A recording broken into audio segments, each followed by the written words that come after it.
So just to let everyone know, we are recording this session so that we can share it with our UAC family who hasn't gotten to join us this evening. And let me go ahead and share my screen. So I'm Gabrielle Brooks, and I am the Communications and Development Manager for UAC, and we are here with local artist Larry Walker, and this is our first iteration of our Movable Collection Artist Talk series that will be happening every Thursday this month from 5:30 to 6:30. And so I am so excited to kick it off this evening with Larry, who we have been in communication for the past month, just trying to set this up. And so we are so excited to be in conversation. And I joined UAC back last October. And so I think, Larry, did we meet in person at the Artist Happy Hour? Were you able to come out to that? No, I wasn't able to make that. Okay, so that's what I thought. We have only met virtually, and it's been a pleasure to talk to you so far. And so I will start us off. Same here. So Larry is an artist who is a part of our Movable Collection. And so if you're not familiar with our Movable Collection, it was a program established by us to manage the city's collection of local art. And so it's displayed on a rotating basis within community accessible spaces like our libraries, our universities, City Hall, the airport, and various park facilities. And so you can see here some pictures that were provided by our wonderful project manager, Brett Hanover, who cannot be with us this evening. But he provided these lovely photos that show some of the installations of the work thus far in some of our libraries. And so we have pieces from Anthony Massey and Jana Wilson. Bobby Spillman did this lovely boxing bear. I'm not sure if you can see the particulars, the details, but again, if you would like to check out all of the pieces that are currently in our Movable Collection, you can visit our website, uacmem.org, and that will take you, you'll be able to navigate and find our Movable Collection. And then we have this lovely piece by Meredith Ollinger. And we have a piece here, our featured piece this evening from Larry Walker. You can see on the left is installed at the North Branch of our library, as well as these other two pieces by Paula Kovaric and Annabelle Meacham. And so that brings us to our first question this evening, our artist introduction with Larry Walker.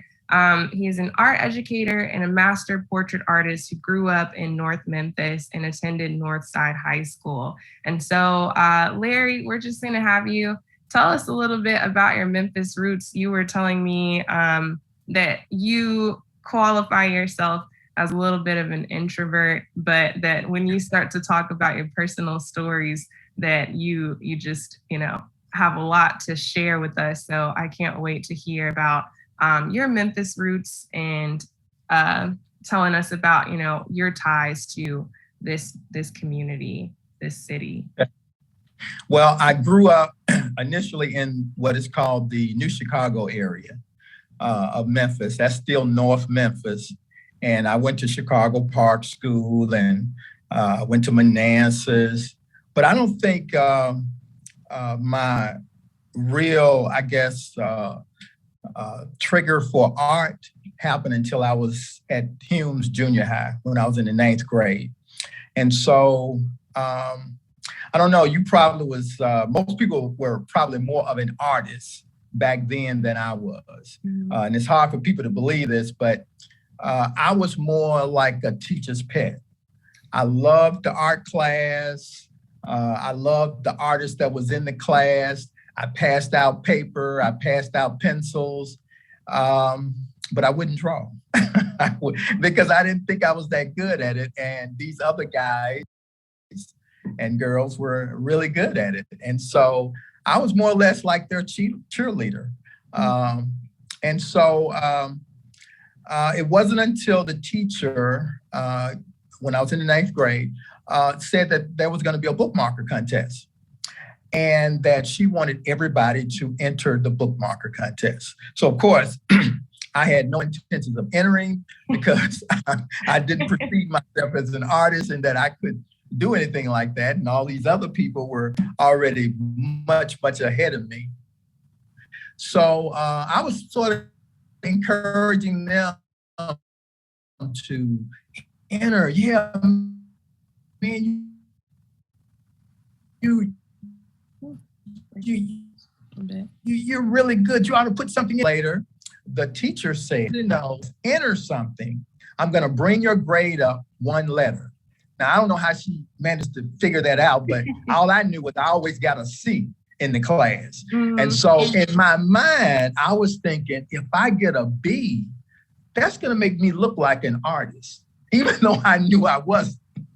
So I actually buckled down and drew a piece and entered it into the contest. Well, a really weird thing happened. I won one of those places. What place, just as a curiosity, what place do you think I won? Well, I don't want to give it up because I read a little bit about it. Oh, yeah, I read. So I won't share my guess. Well, you can't guess then. Well, I won third place. Now, I don't know if you're like me because I was excited about winning because I never won anything in my life. And so I remember exactly what it was. I won a ribbon and a Three Musketeer candy bar. And so now I don't know if your friends are like mine, but they got tired of me talking about this ribbon and candy bar that I had won. So I walked around with the candy bar as if it was a trophy, and I put the ribbon around my neck like it was a medallion. So, I mean, I was just really excited. So for something happened in the ninth grade. My belief that I could do something changed. And so, can you still see me? I can still see you. It's breaking up a little bit, but I can hear you. Okay. Somebody tried to call in and it messed it up. They said, look, we tired of hearing about this ribbon and candy bar you won because we know, and we know you know, only 3 people entered. Well, for me, it didn't matter that only people entered. In my mind, I felt like they didn't have to give me the ribbon and candy bar, but they did. Mm-hmm. And since that was the first thing I'd ever worn in my life, it just made me want to do it more. And so from that point to, I just say, years and years in art school, I seemed like I just could not get enough of drawing and painting. So I drew every day from that point on, every day. I don't think I missed a day. And I wasn't trying to like, oh, I'm going to be a great artist. I just love doing it. Mm-hmm. And so that's kind of where I am now. Wow. That's such a good story. I think it really speaks to that imposter syndrome that we have of feeling like, oh, I'm not good at this, or I'm not good enough to achieve this, or looking at other people's art and saying, or whatever it is that they're creating or doing and thinking, okay, wow, they're amazing. You know, like I'll never be as talented as them, but it takes that one spark to start, I think, and just practicing and keeping at it, finding that thing that you love. And so it took you all the way to these images that we have here of you know, going beyond drawing. You're painting, you're doing portraits that are featured in some very prominent spaces. Would you like to tell us a little bit about the images here? Well, yeah. I did, let me talk about the piece that's at North Branch Library that's part of the movable collection. Mm-hmm. The title of it is Read and Dream. Now, when I paint paintings, in my mind, I'm always thinking a painting should tell a story. So if you look at that painting, it's as if it's part of a story. The title of it even sounds like a story or a movie. Mm-hmm. I have a piece that's called Thirst for Life. It's an old man drinking water that's coming out of, I don't know what it was coming out, just water coming down, pushing down, and his hands are there, head down, and he's just getting just as much of that little water as he can. And so those are the kind of things I like to do. It's like the story you just heard about my life as a young artist. And so for several years, I guess before the pandemic hit, but before then, I was like maybe every 2 years I would be at a community center. Mm-hmm. And I was sort of like an artist in residence. The city wasn't paying me to do it, but it was my way of giving back, because when I was a kid, I didn't know anybody who was a professional artist that did it for a living. So I wanted people in the community, especially the young people, to be able to see and talk to a professional artist, someone who actually does it for a living. And so I started at Gaston Community Center, and then I eventually went over to Whitehaven Community Center, and then finally I was at Katy Sexton Community Center before the pandemic hit, and then that's when everything kind of shifted. So, are you still working out of the community center right now, or did you have to? No. Okay. Well, when the pandemic hit and community centers closed down, I actually just rented a space that was in what they call it, a storage unit that had climate control. And I know that sounds odd, but I found out there was a lot of people who had offices in there because it was climate control. And so, but I had this product that I had been working on for about 10 years. And so we started bringing the product in there once we started manufacturing it. And then it got to a point it was too crowded in that little space. And so we end up securing a warehouse space here over on Directors Row. Mm-hmm. And so now we're here and we're, I do my art out of this space. And so if I guess I could bore you and walk you through it, but but anyway. No, but I'm looking for a picture of that piece that you were talking about. I know that I had it in the PowerPoint somewhere, so that's what I'm searching for. But no, I think that I read that you were doing some work specifically within one of the community centers that you had just finished. Oh yeah, that was at Mitchell Community Center. I was one of 7 artists that was selected to do a mural in one of the 7 districts. And so we were given an opportunity to go to Philadelphia to see how I'm going to use the term, the masters do it. Mm-hmm. They're like the mural capital of the world. And, when I was there, I saw some really, really great murals, but I was like, man, we could do this, And so, because we really had some talented artists that went on the trip, we just learned some techniques and some things that they were doing to be able to create large scale murals. Mm-hmm. And that was really a great adventure for us. So anyway, when we came back, each of us had a different area of Memphis, a different district to create a mural.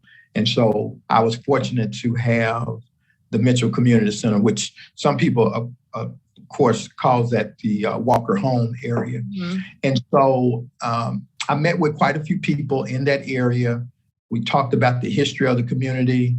And, as you know, I like to tell a story. And so as they kind of told me about some of the things that was going on in the community, I was like, man, I need to make a movie out of this. I mean, it was so interesting. And they told me about some things that I didn't even know about as far as that community. And being that community is part of Memphis, it was just amazing the things that I heard about T.O. Fuller and Joseph Walker.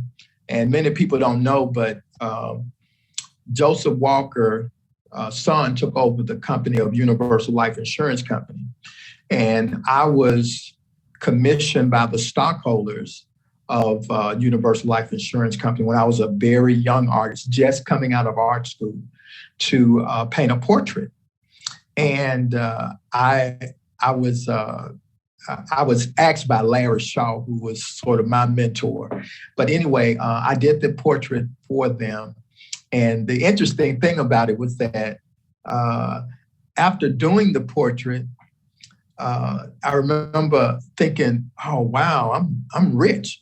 Of course, I had never gotten thousands of dollars for a painting before. So that was just amazing to me that people would pay that for a painting. And of course, like I say, I'm a young artist just coming out of art school. And so I remember Larry Shaw calling me up one day saying, Mr. A. Maceo Walker has left something here for you. And so I said, oh, well, what is it? He said, you got to come down and pick it up. And so I came down to his office, and when they handed me an envelope. So I opened the envelope, and there's a check for $500. Wow. And all I could think of was, did nobody tell him that they paid me for this painting? So and the guy, Larry Shaw, said, of course, he knows he paid you for the painting. That's his way of saying thank you for doing a great job. And so that was the first time I ever got a tip, too. So, yeah. So anyway, that was just, those were just great times in my career as an artist. Well, I think we've covered then a little bit of my next question, what inspired you to become an artist? We talked about that in your story. And so I think we can skip ahead. Let me go back to those previous pictures that were taken by Andrea Morales for the High Ground News article that came out a few years ago about you, that I learned what place you made in that contest through that first interview. And let's see if I can go back. And so she took these lovely photos of you in your studio and some of the ways that you work as far as creating your portrait images. And so if you want to speak to that at all. Okay. Well, you can see, I guess, the photos of A.C. Warden, former Mayor A.C. Warden. And of course, as I said, I like to tell a story. And so the story with him was that he was not just the mayor of Memphis. He was the first elected African-American mayor of Shelby County. And so, of course, a lot of people focused on Dr. Harrington because he was the city mayor, first elected city mayor that was African-American. But AC did something I thought was significant as well, being that he was the first Shelby County mayor that was African-American. He was the first to ever be the mayor of two entities, the county, and then became mayor of the city of Memphis. And so in that, I showed two buildings that reflected the city and the county. And so that's why I say I like to tell a story in my paintings. And sometimes people don't, you just see the painting and you just think, oh, that's just a nice painting. Yeah. But if you look very deep into it and start understanding why those elements are in there, then you'll understand, oh, he's telling another story. And that I mentioned Dr. Harrington, when, and sometimes people ask me, why did he pick you out of all the artists? I used to wonder that myself, but I think it was mainly because there were a lot of artists during that time that were asking him about Doc, you're going to let me do your portrait? You're going to let me do your portrait? And so, of course, I was one of those two. But something occurred to me one day, and I said to him, I said, Doc, I saw him on the Mid-America Mall one day, and I said, Doc, you have the ability to create history twice. He looked at me and said, how is that? I said, well, first of all, there's never been an African-American artist to have a portrait hanging in the Hall of Mayors. And you have the ability to make that happen. So one Sunday evening, my wife and I was riding around, and I got a call from Gail Carson. And Gail said, expect a call from Dr. Harrington. And I'm like, okay. And so Doc called me and said, Larry, this is Mayor Harrington. I said, yes, sir. He said, well, they asked me, who did I want to paint my portrait? And you came to mind. And I said, I didn't want anybody else to do it but Larry Walker. And so that was a great honor for me. So, of course, for me, that was a lot of pressure on me too, to be the artist to do that. Yeah. But of course, doing the kind of work that I do, I want to tell a story. And so in the painting, if you ever go down to City Hall and you look at that painting, you're going to notice there's a small picture, because, he was sitting on his desk, but there's a small black and white picture that's actually not on his desk in real life during that time. But I thought it would be great to show a man with a black and white picture of showing him from Lemoyne Garden, and now he is the mayor of the city. And so it was reflecting his past and showing him in his present moment. And I just thought that was a great history story, just looking at that photo of him actually in Lemoyne Garden and then becoming the mayor of the city and seeing those seals, the city seals behind it. Yeah. Yeah. But anyway, that's what a great full circle story. No, I think it just really speaks to the fact that I think for me, I'm also just I think of myself as a hobby artist, photographer, and just working to get better at my craft, studying people and hearing how you place your compositions, how you've really thought it through, and you're wanting to show these historical elements and tell these stories. And it's so inspiring to hear that you've put so much thought and so much detail into these portraits, and you breathe life into them. And hearing you effectively sell yourself to get that commission is also inspiring, because sometimes we have to do that. People see us and they see our work, and then they see other people's work, and let's say you are not a fine artist enthusiast, you don't know much about how to gauge art, but how it makes you feel. And so I think as an artist, if we can come to people with our story, with our background, and say, I can capture you in this sense. I can make people feel this when I present you in this way, and showcasing the history, and how you said the importance of him getting to make history again by placing you in this space where Black artists had never been before. I just really think that's such an incredible story. And so I thank you for sharing that, because it is so inspirational. And I think artists need to hear that everyone has their own individual way of seeing things, and no one could have painted that portrait exactly the way that you did. And so I'm grateful that you shared that with us. I think, but I have another image of Mayor Willing Harrington, who you did a portrait for him as well. And we have also a picture of a mural that you did at the North Branch Library that's, the same library in which your piece is housed. So you're in there represented twice in two different formats. How does that feel? It feels really good. Matter of fact, the manager of the library made a point to let me know we got one of your original pieces right here.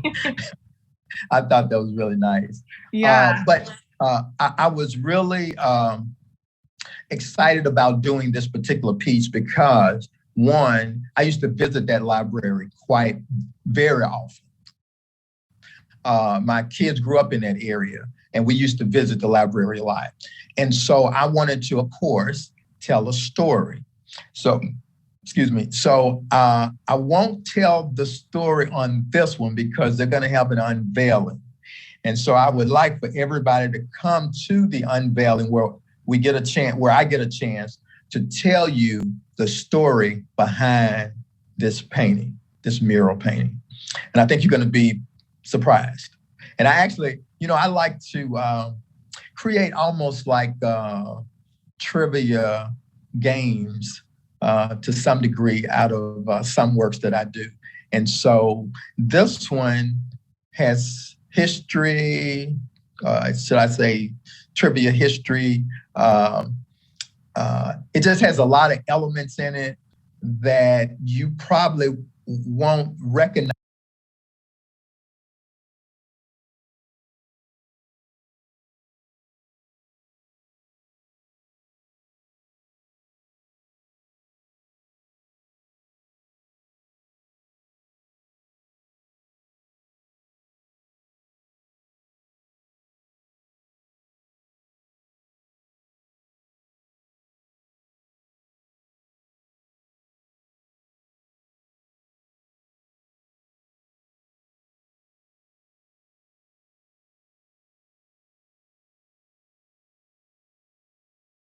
Just looking at it. But once I start unfolding all the different elements, you're going to say, oh, wow. You're going to be wowing. I see what looks like. Are these, well, I won't ask too many questions, but it looks like street names. That would be the guess that I have a little bit as. Right. Well, I'll say this. Let me say this. Mm-hmm. Looking at the mural, since you don't know what street that I lived on, one of those streets I lived on. Okay. And it is something different about the street that I stayed on that's going to be listed on that book than any book that's up there. Oh, I can't wait to. I'm gonna say. So you'd have to come to the unveiling, and when I reveal it, you're gonna say, "Oh man."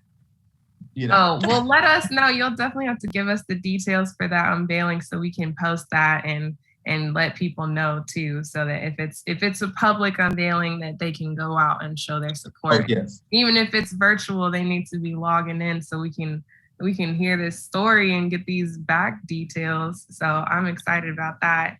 Talking about your portrait of Mayor Willie Harrington, how was that experience? Did you also have to sell yourself a little bit on that, or did he come to you and out first? Okay, so let me say this because I think I may have shifted and it may have thrown you off. When I did the portrait of AC, mm-hmm. AC, I had already been commissioned to do Dr. Harrington's portrait. Dr. Harrington was the one who called me. Okay. He was the one who I told that he had the ability to create history twice. If you look at that portrait in the lower right I see the corner, photograph. Yeah, the black and white picture. That's him. And I just happened to saw that photograph of him in front of the painting on the internet. And so I just downloaded. Mm-hmm. If you notice, I don't know why he did that. I guess it was somebody that he needed to take a picture of. But that looks like, if I'm not mistaken, the same time. He looked like he dressed up intentionally. Because he didn't, that's not the way he looked the day we had the unveiling. Okay. But Yeah, that no, was 'cause, you know, he's so uh, stylish. He probably did go oh back yeah. and match it to his portrait. Yeah, so that was really great. That was really great. Oh yeah. And one thing I can say about him is that he believes in honoring his mom, and he had his mother to pull the drape, the unveiling drape of the portrait along with him, and I thought that said a lot about him as a son. Yeah. Yeah. I mean, these are some really good personal stories. I think Memphis has its own views and perspectives of its past mayors. And so I think hearing the art perspective and the personal perspective behind these stories is a really good way to view them in a different light, outside of the politics. Here's a man who matches his portrait picture when he's going back and taking photos. So I think that's so cool. I would love to commission a portrait one day and be able to go back and match it. I think that would be awesome. We need to Yeah. have some for UAC, our individual portraits done. Oh, now can you pull up the picture of Read and Dream again? I can. Let me go back to it. Okay, so this is a friend of mine named Vicky. Mhm. And so I was doing a portrait of her. I thought she would make a great portrait. Vicky just loved to read. And so it just seemed like, some people just look like they just walk around with a book in their hand all the time. Mhm. And so anyway, this was done at her home. And so originally her eyes were open. But every time there was no photos involved in this. She sat for it all the way through. Wow. So every time I would come over, it was like a 2-hour session. And so she would always fall to sleep. And it wasn't until close to the last sessions that I realized I'm doing this painting wrong. I'm not telling the story. The story is not about a person who just reads, but reads till they fall asleep.